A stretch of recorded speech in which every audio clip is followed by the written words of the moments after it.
Tokyo, Japan, February 1943. The city lay beneath a gray winter haze, its streets alive with the hum of bicycles, the shouts of street vendors, and the distant rumble of military trucks carrying soldiers toward the Pacific. But inside a dimly lit research facility on the outskirts of Musashino, the mood was grim. Rows of Japanese engineers in oil-stained uniforms surrounded a humming test rig, a crude, sputtering jet engine prototype that coughed smoke and flames before seizing up once again with a metallic shriek. The room fell silent except for the slow ticking of the wall clock.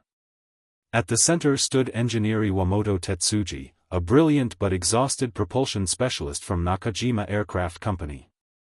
His hands trembled as he adjusted his goggles and wiped the sweat from his brow.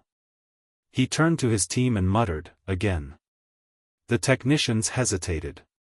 They knew what would happen. The compressor blades, made from steel too soft for the punishing heat of a jet engine, would warp, melt, or disintegrate entirely. But orders were orders. Japan's Imperial Navy had demanded a breakthrough, a jet-powered aircraft capable of outrunning Allied fighters. The idea sounded like fantasy. Even as Allied bombing raids drew closer to the Japanese homeland, Imperial planners clung to visions of revolutionary technology, rockets, radar, and jet propulsion, to reverse their fading fortunes. But Japan faced a crippling obstacle, its industrial limitations. The alloys required to build turbine blades, heat-resistant nickel-based metals, were scarce, nearly impossible to produce at the quality and quantity Germany could achieve. Japanese metallurgists worked feverishly with substitute materials, but every test ended the same way: smoke, fire, failure. Iwamoto stared at the twisted remains of the compressor fan, feeling the weight of defeat settle on his shoulders. Around him, the engineers avoided his gaze. They had tried everything, even copying what little they could glean from scattered European technical reports. Still, the dream of a jet-powered aircraft remained beyond reach. Outside, a cold rain began to fall over Tokyo. The sound of distant anti-aircraft drills echoed through the night, punctuated by the rhythmic thud of boots on wet pavement. The war was turning against Japan. American carriers prowled the Pacific. B-24s bombed supply lines. And in Germany, the Reich itself was beginning to crumble under relentless Allied pressure. But in that moment, in a quiet corner of Nakajima's laboratory, no one could have imagined that salvation would soon arrive from across the world. A message, coded and urgent, was already en route through the Axis intelligence network. It spoke of a German aircraft so fast, Allied pilots couldn't touch it. The Messerschmitt Me 262, the first operational jet fighter in history. And soon, its secrets would be bound for Japan. The impossible dream was about to take flight. Berlin, Germany, April 1944. The Reich Chancellery was in chaos. Allied bombers thundered overhead almost daily now, shaking the windows of even the most secure offices. Inside, maps of Europe lay pinned to the walls, covered in red markers, each one an airfield, a lost division, a crumbling front line. But deep within the labyrinth of the Reich Air Ministry, a small team of officers and engineers gathered in a sealed briefing room. The air smelled of cigarette smoke and machine oil.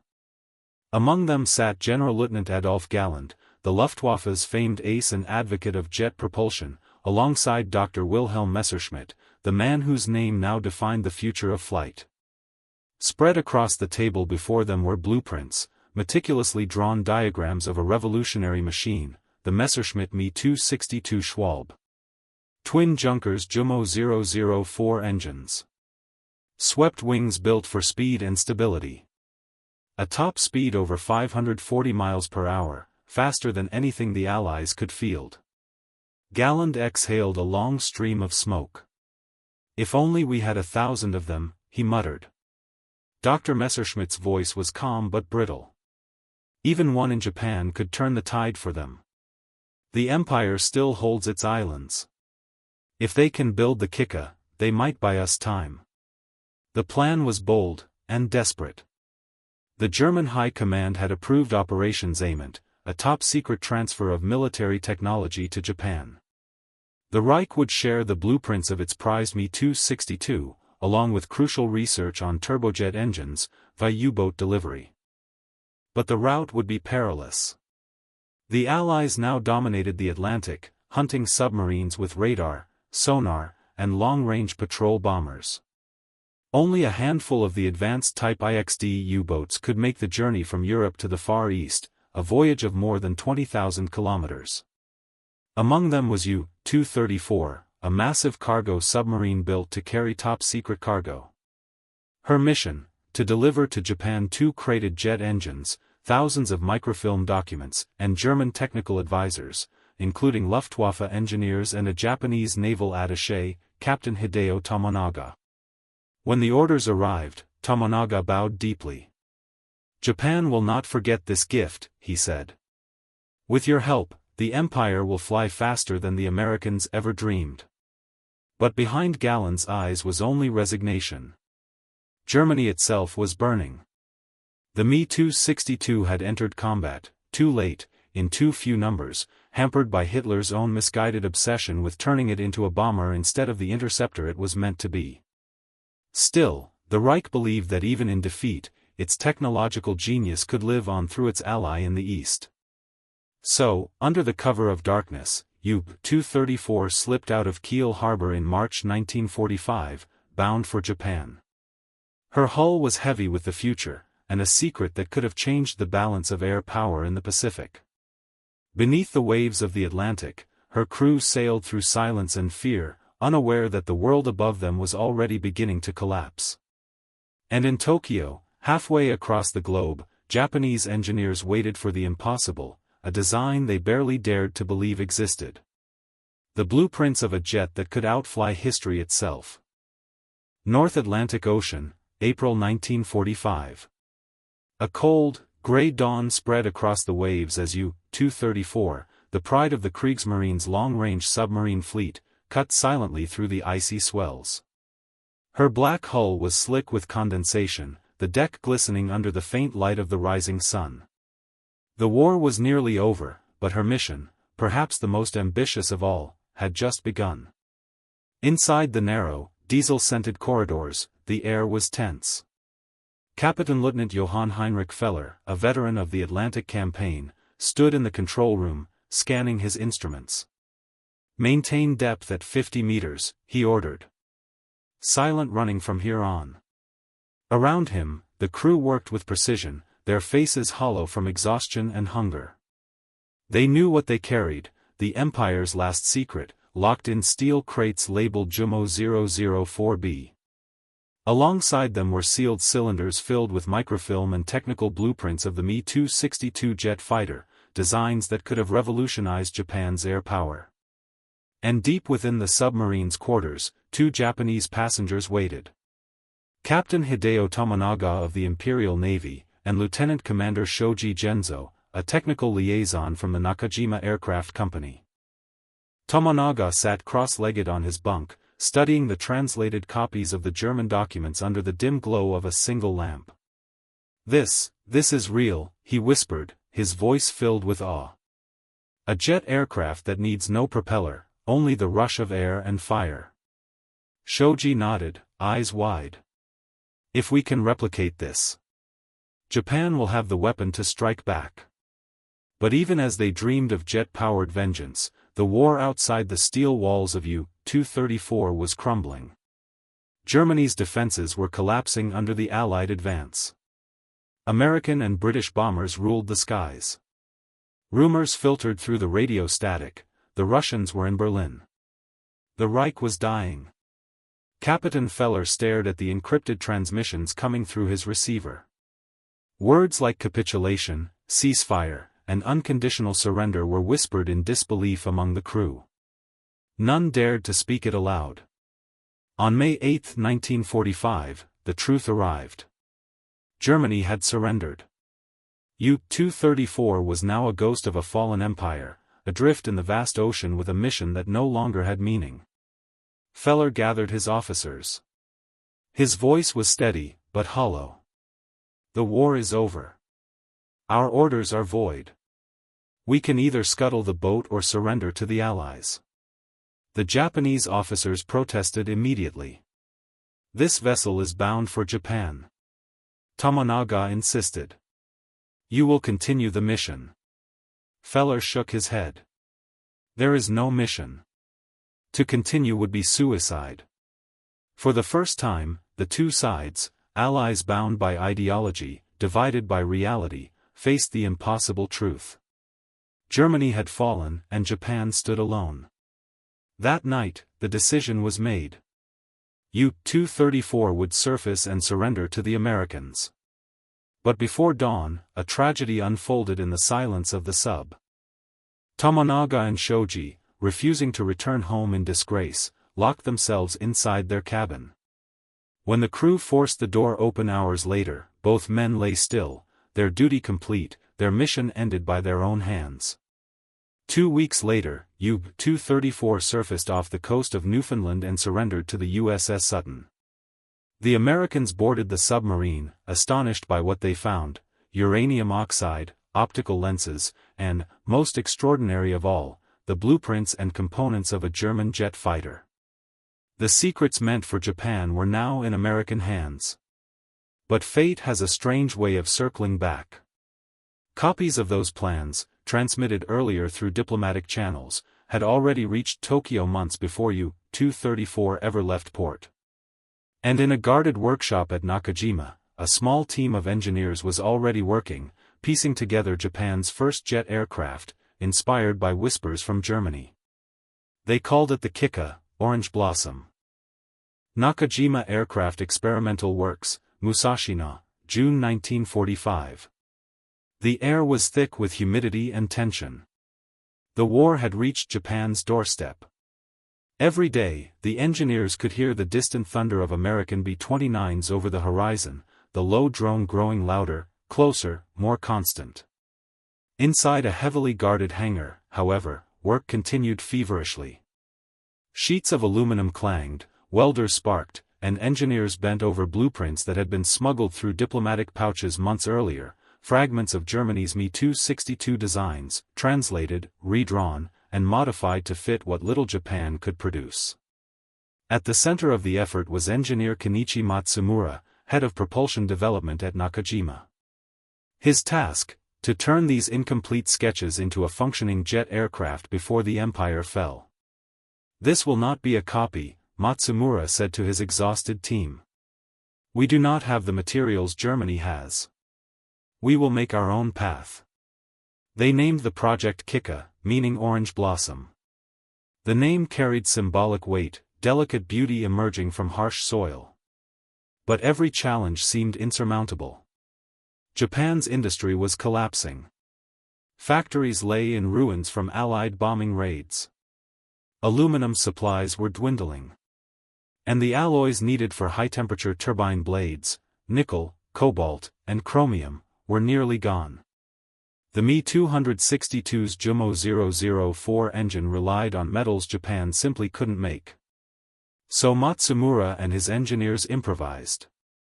They scaled down the airframe, simplified the design, and created a smaller turbojet, the Ne-20, modeled loosely on German diagrams but built from lower-grade materials.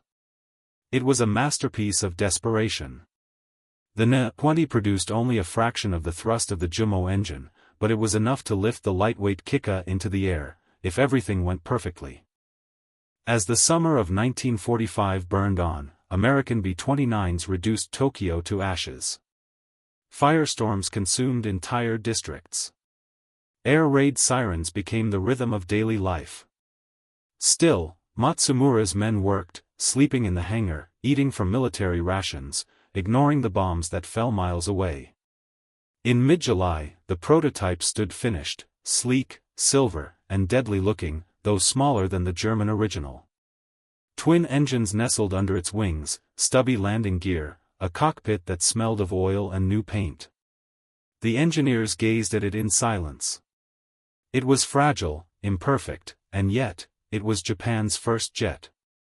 Across the Pacific, the Allies prepared for invasion. The atomic bomb was being readied.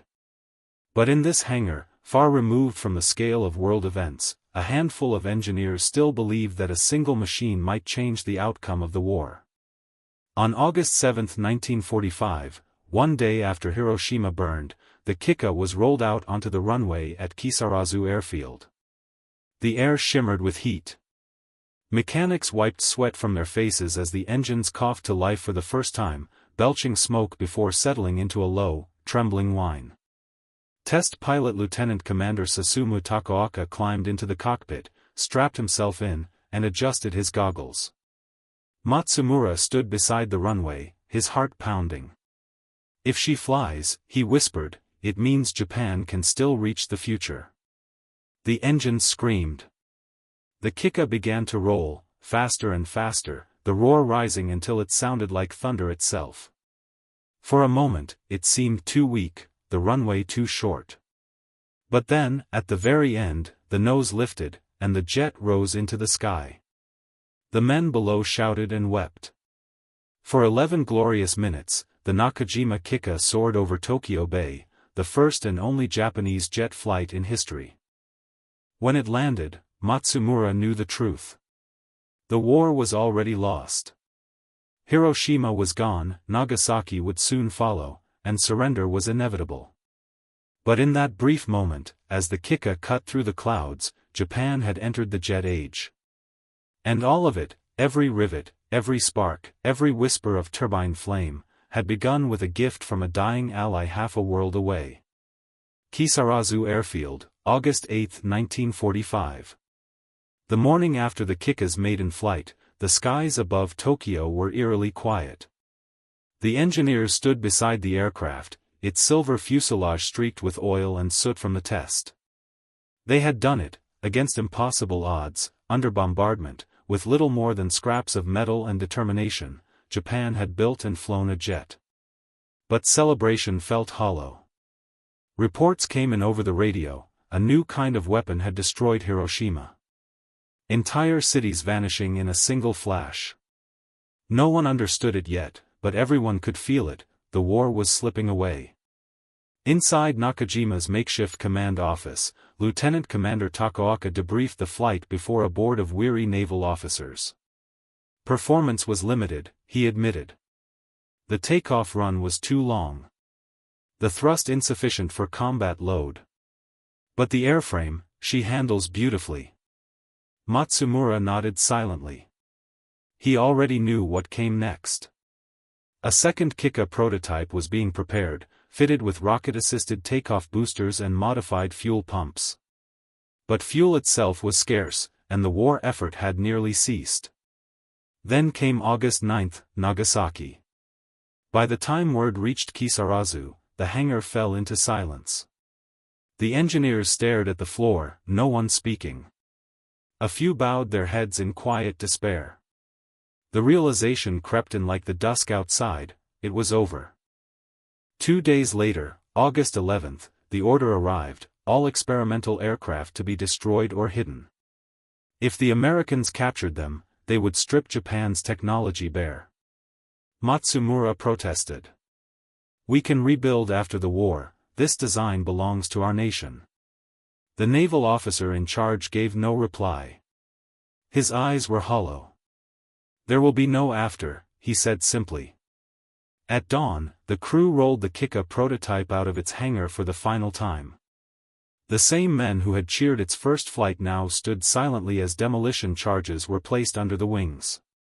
The engines, those fragile, hand-built Na-20s, were drained and disassembled. Matsumura ran his hand along the nose of the aircraft one last time. "You were supposed to save us," he whispered. The blast echoed across the field, scattering aluminum fragments into the wind. Days later, Emperor Hirohito's voice was heard across the nation, the first time the people of Japan had ever heard their emperor speak. His words carried through every radio, every street, every heart. Japan had surrendered.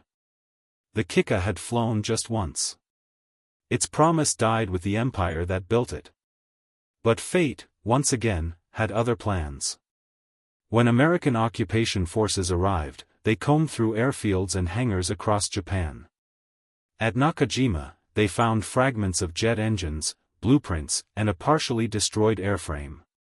American engineers were astonished. They recognized certain features: the twin-engine layout, the wing sweep, the fuselage shape.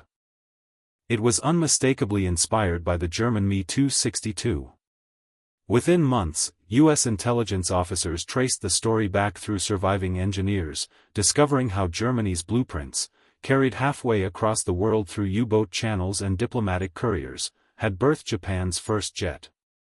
The captured documents were shipped to Washington, later studied by Northrop and Lockheed engineers during the post-war jet boom. Some of the metallurgy research, once considered impossible by Japanese scientists, would influence turbine development for decades to come. And so, the Kikka, the orange blossom that bloomed too late, lived on, not as a weapon of war, but as a seed for the jet age that defined the peace to follow. Epilogue, 20 years later, Musashino, 1965. An old man walked through the restored grounds of the Nakajima facility, now reborn as part of Japan's peaceful aerospace industry.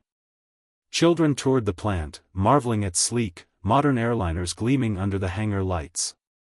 The man paused before a display, a black and white photograph of a strange, stubby-winged aircraft, the Nakajima Kikka, 1945. Engineer Kenichi Matsumura smiled faintly. "You flew when no one believed you could," he murmured. That was enough. Outside, a jetliner roared overhead, smooth, steady, effortless. Its engines, descendants of those primitive Na-20 turbines, carried the sound of progress across a sky once filled with war. The impossible dream of 1943 had come true, just not in the way anyone expected. The age of the jet had begun.